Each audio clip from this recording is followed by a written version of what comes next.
इति तिलकं पुष्पमालाम् अंगवस्त्रः समर्प्य तान् अभिनन्दन्तु।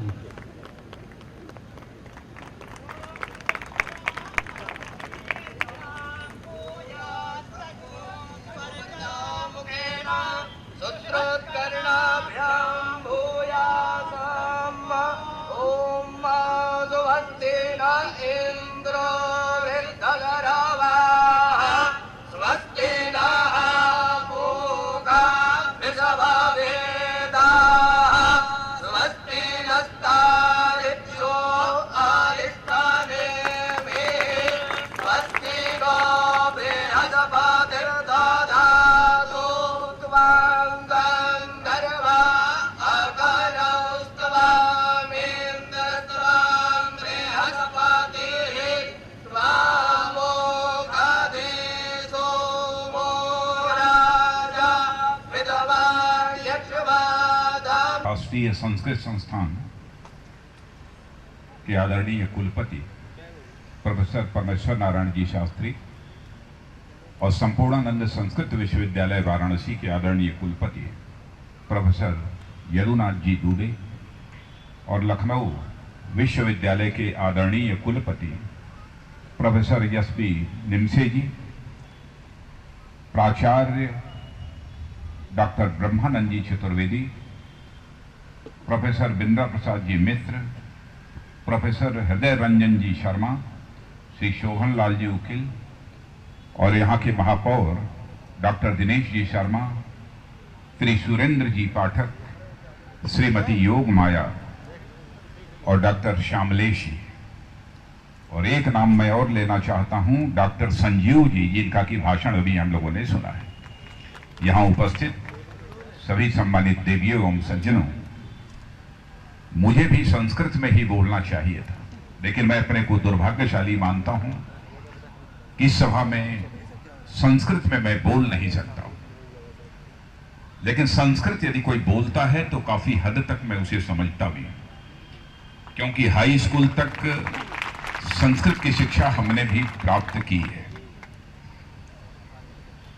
जहां तक संस्कृत भाषा का प्रश्न है, इस सच्चाई को कोई नकार नहीं सकता है कि विश्व की प्राचीनतम भाषा यदि कोई है तो वह संस्कृत है। और विश्व की इसे केवल प्राचीनतम भाषा ही नहीं मानता हूं, बल्कि विश्व की एक समृद्धशाली भाषा इस संस्कृत को मानता हूं।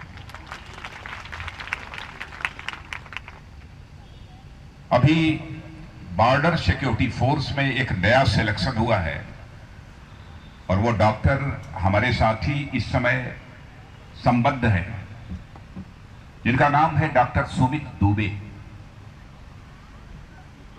उन्होंने यहां से एमबीबीएस करने के बाद रूस से डिप्लोमा की सर्टिफिकेट हासिल की है।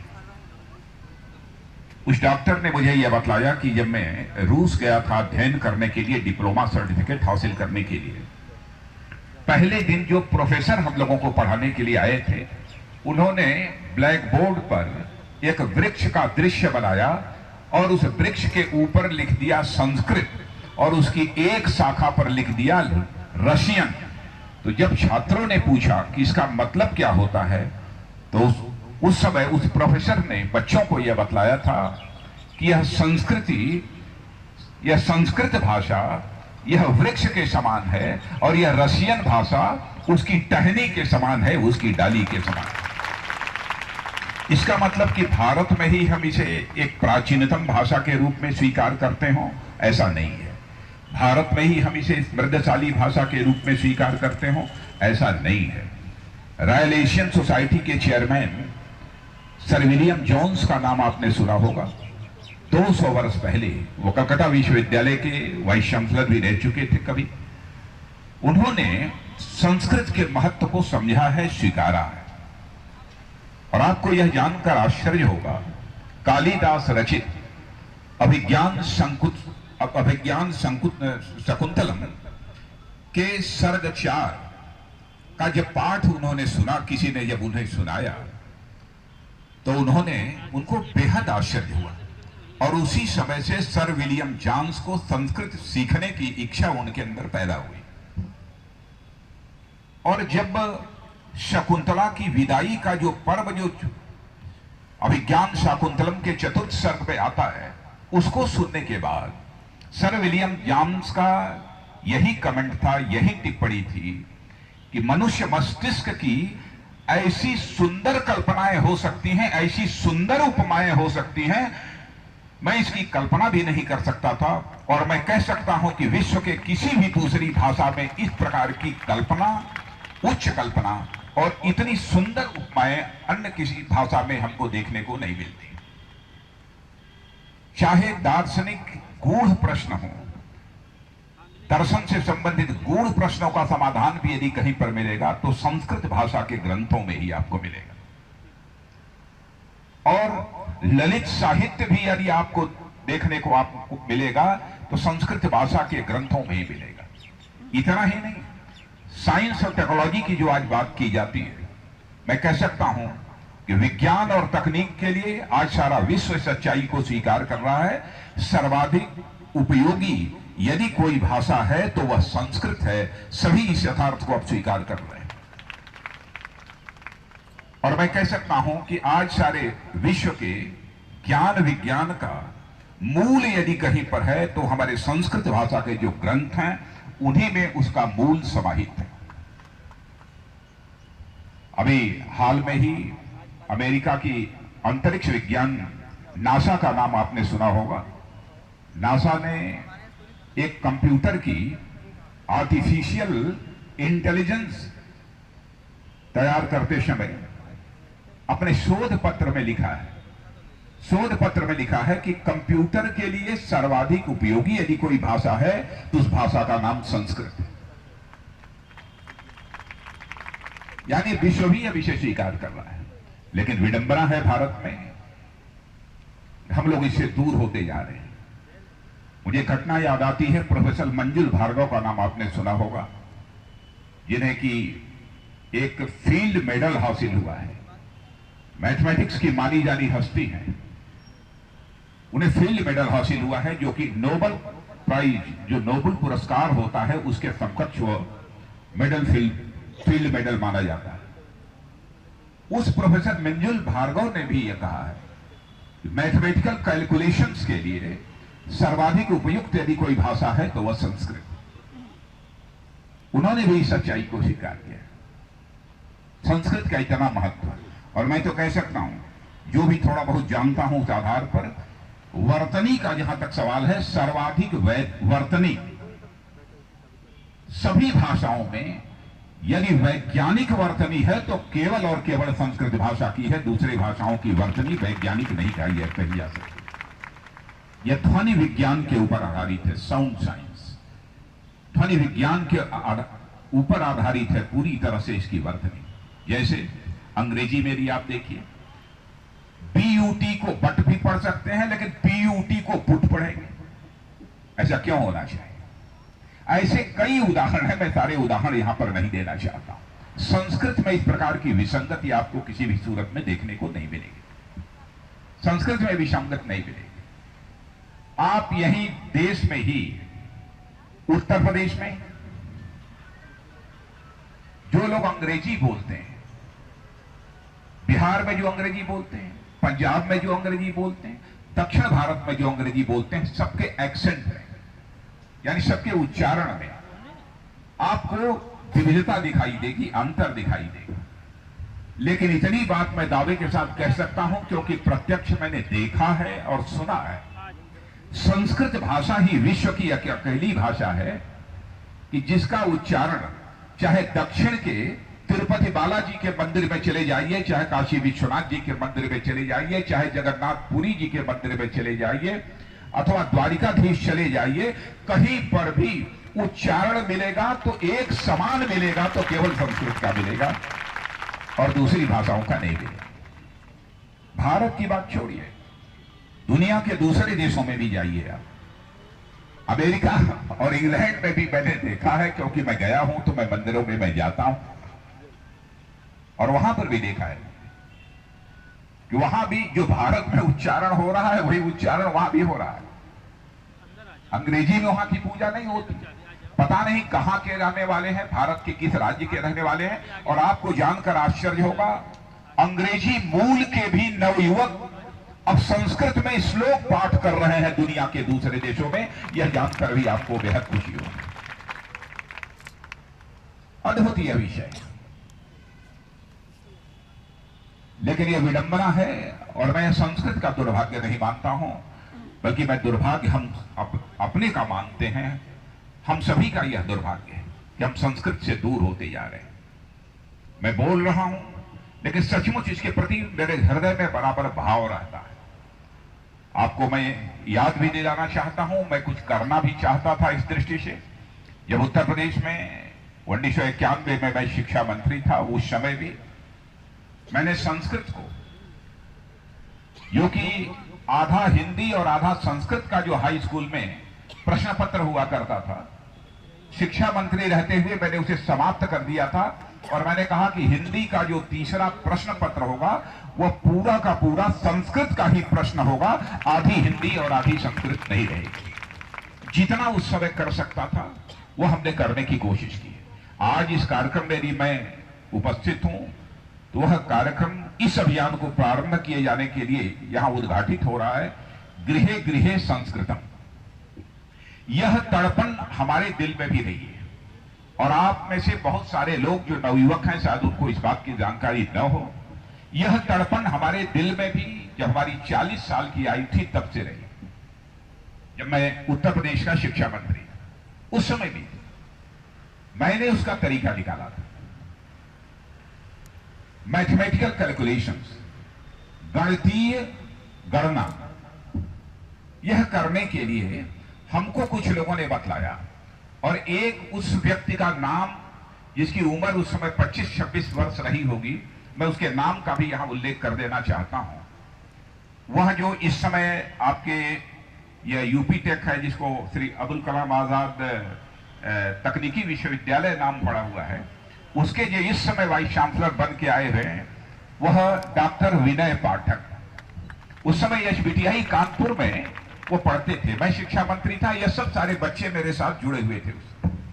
उस समय सारे बच्चे ये सब जुड़े हुए थे। ये थे सुधांशु त्रिवेदी थे, और एक हमारे धोती कुर्ता पर, वो धोती क्या लुंगी पहनते हैं, और यहां तक उनका नाम मैं भूल रहा हूं, एसबीटीआई कानपुर में पढ़ाते हैं। बागड़िया जी थे। आप देखेंगे तो एसबीटीआई कानपुर के वो प्रोफेसर हैं, लेकिन एकदम बिल्कुल छीनी सी, एकदम बिल्कुल वो आधे बाह की एक कमीज पहनते हैं और लुंगी पहनते हैं, मार्किन की बनी हुई। तो ये 3 बच्चे उस समय हमारे साथ जुड़े हुए। इनकी उम्र रही 25-26 साल और हमारी उम्र थी उस समय 40 साल। जब ये बच्चे हमारे साथ रहते थे तो उस समय लोग कहते थे क्यों इन बच्चों को रखे हैं। इन बच्चों ने ही मुझे बतलाया था कि साहब आप शिक्षा मंत्री हैं, आप वैदिक गणित का लागू कर दीजिए तो कमाल हो जाए। मैंने कहा वैदिक गणित होती क्या है पहले मुझे बतलाओ। वैदिक गणित के बारे में इन लोगों ने मुझे बतलाया कि यह होता है, यह होता है, यह होता है। मुझे बात जम गई। मैंने सोचा कि अब इस पर मैं बहुत ज्यादा बहस नहीं करूंगा, तुरंत हमको फैसला करना चाहिए। उस समय डायरेक्टर एजुकेशन मिस्टर खंडेलवाल हुआ करते थे। उनको मिस्टर खंडेलवाल को मैंने बुलाया। जब उनसे मैंने चर्चा की तो उन्होंने कहा कि उत्तर प्रदेश माध्यमिक शिक्षा परिषद इस वैदिक मैथमेटिक्स को लागू करने के लिए सर तैयार नहीं हो पाए। मैंने कहा मैं मंत्री हूं, क्यों नहीं तैयार हो पाए। मैंने कहा आप डायरेक्टर हैं, मैं स्वयं माध्यमिक शिक्षा परिषद की बैठक में उपस्थित रहूंगा और यह प्रस्ताव पारित होना चाहिए माध्यमिक शिक्षा परिषद में कि अब वैदिक गणित अब कक्षा 3 से लेकर ऊपर तक लागू की जाएगी, इंटरमीडिएट तक यह पक्की व्यवस्था होनी चाहिए। उस समय के जो शिक्षक होंगे उनको जानकारी होगी। उस समय शिक्षकों का मैंने प्रशिक्षण वर्ग भी कराना प्रारंभ कर दिया था और हाई स्कूल के गणित की जो पुस्तक होती है उसमें हमने यह मुकम्मल व्यवस्था कर दी थी। 2 अध्याय 2 चैप्टर वैदिक गणित का मैं डाल दिया था और यह अनिवार्य कर दिया था। मैंने कहा कि हाई स्कूल के स्तर पर 2 प्रश्न वैदिक पद्धति से हल करना यह अनिवार्य रहेगा, दूसरी पद्धति से वह गणित के प्रश्न हल नहीं किए जा सकते। उद्देश्य इसके पीछे हमारा यही था कि एक संस्कृत भाषा, क्योंकि वैदिक मैथमेटिक्स के जो फार्मूले होते हैं वह संस्कृत में होते हैं। एक न्यूनेन पूर्वेण एकाधिकेन पूर्वेण, यही सब सारे फार्मूले होते हैं। और आपको आश्चर्य होगा, उसको समझने की कोशिश करिए कि आजकल बच्चे यदि 345 में 22 का यदि गुणा करना हो तो तुरंत अपना जो है कैलकुलेटर पर हाथ चलाएंगे, लेकिन वैदिक मैथमेटिक्स जो बच्चा जानता है उससे आप पूछ दीजिए 4435 में 335 का गुणा करके बतलाओ क्या है, वह तुरंत फार्मूला पढ़ेगा और तुरंत वैदिक मैथमेटिक्स के आधार पर उठाकर आपके सामने वह समाधान प्रस्तुत कर। यह करिश्मा। तो संस्कृत आज यह कंप्यूटर के लिए भी सर्वाधिक उपयुक्त भाषा मानी जा रही है। सभी अभी से स्वीकार करते हैं।